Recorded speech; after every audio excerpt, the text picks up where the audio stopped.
اعوذ باللہ من الشیطان الرجیم بسم اللہ الرحمن الرحیم۔ سورۃ صافات یہ مکی صورت ہے، اس میں 5 رکوع اور 182 آیات ہیں۔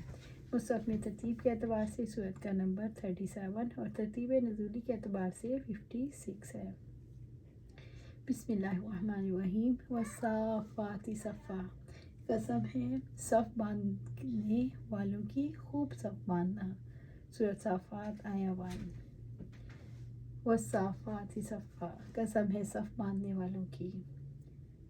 والصافات، عبداللہ بن مسعود رضی اللہ تعالیٰ فرماتے ہیں کہ ان آیات میں تینوں قسموں سے مراد فرشتے ہیں۔ صافات سے مراد فرشتے ہیں جو آسمان میں اپنے رب کے لیے صفیں باندھ کر عبادت میں مشغول ہیں اور اللہ کے حکم سے کائنات کی تدبیر کرنے میں مصروف ہیں۔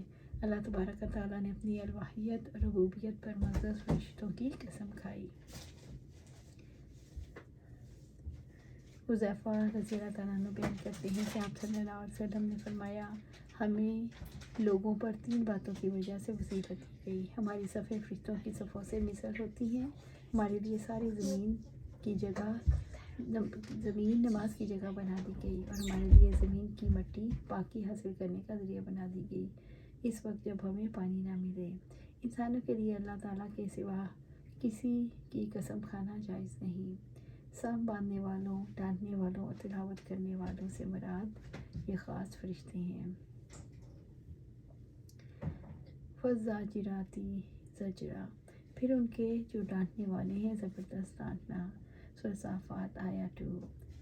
فالزاجراتی زجرا، پھر ان کی جو ڈانٹنے والے ہیں زبردست ڈانٹنا، یعنی ان فرشتوں کی قسم جو اللہ تعالیٰ کے حکم سے بادلوں کو ڈانٹ کر ہانکتے ہیں۔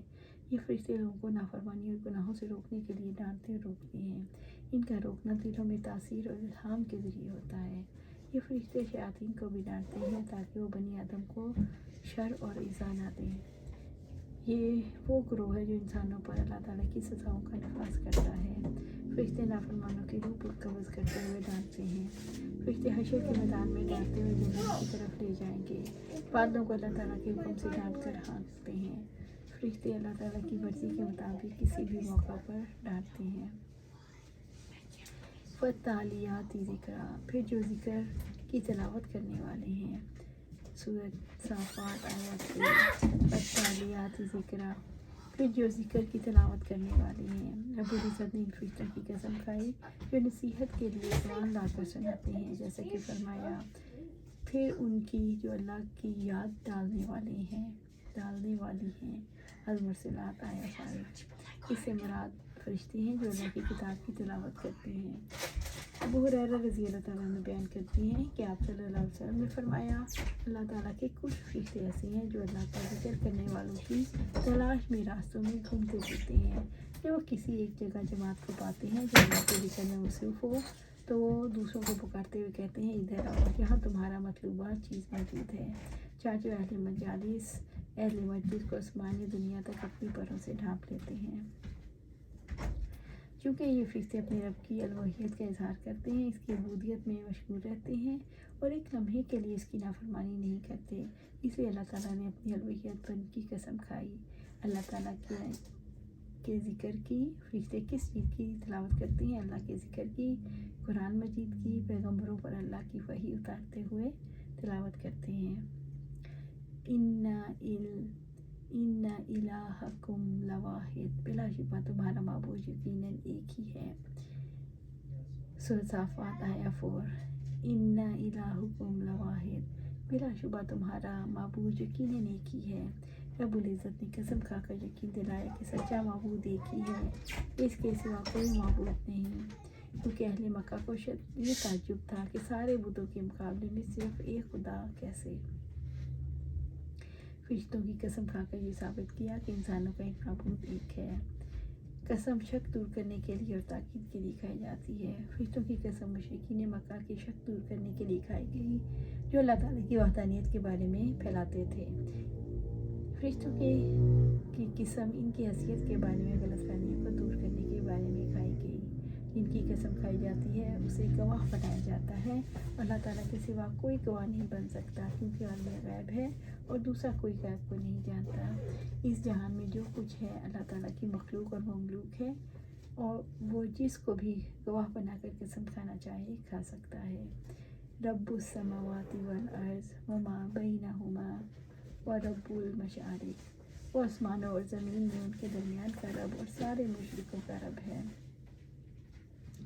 اللہ سبحانہ تعالیٰ سورۃ صافات آیا 5. رب السماوات والارض وما بینہما، وہ آسمانوں اور زمین اور ان کے درمیان کا رب ہے، جو آسمانوں اور زمین کا اور ان کے درمیان کی مخلوق کا، تمام کائنات کا اور کائنات کی گوشے گوشے کا رب ہے.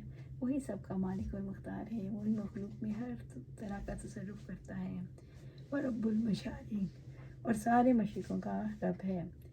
اللہ تعالیٰ نے خاص طور پر مشرقوں کا ذکر فرمایا کیونکہ ستارے مشرق سے طلوع ہوتے ہیں. اسی نے چلنے والے اور ٹھہرے ہوئے تاروں کو مسخر کر رکھا ہے، مشرق سے نکلتے ہیں اور مغرب میں ڈوب جاتے ہیں. سورج سال بھر روزانہ ایک نئے مقام سے طلوع ہوتا ہے، اور پھر ساری زمین پر وہ بیک وقت طلوع نہیں ہوتا، بلکہ زمین کے مختلف حصوں میں مختلف اوقات میں طلوع ہوتا ہے. اس لیے آیات میں مشارق جمع کا لفظ استعمال ہوا ہے.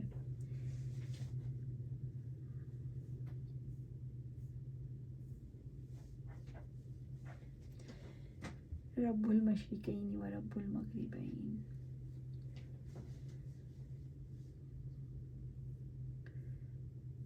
مشارق سے مراد سارے مشرقوں کا رب اور مغارب سے مراد ساری مغربوں کا. اس کائنات میں بے شمار مشارق اور مغارب ہیں، جیسے ہر ستارے کا ایک مشرق اور مغرب ہے. کچھ لوگوں نے سال کے دنوں کی تعداد کے مطابق مشرق اور مغرب بنائے. اللہ تعالیٰ کی قدرت عظیم ہے، وہ سب مشرق اور مغربوں کا بتانے والا، ان کی تدابیر اور انتظام کرنے والا ہے. اللہ سبحانہ تعالیٰ سے دعا ہے کہ ہمیں قرآن پر عمل کرنے کی توفیق دے اور اس پر اعتماد دے.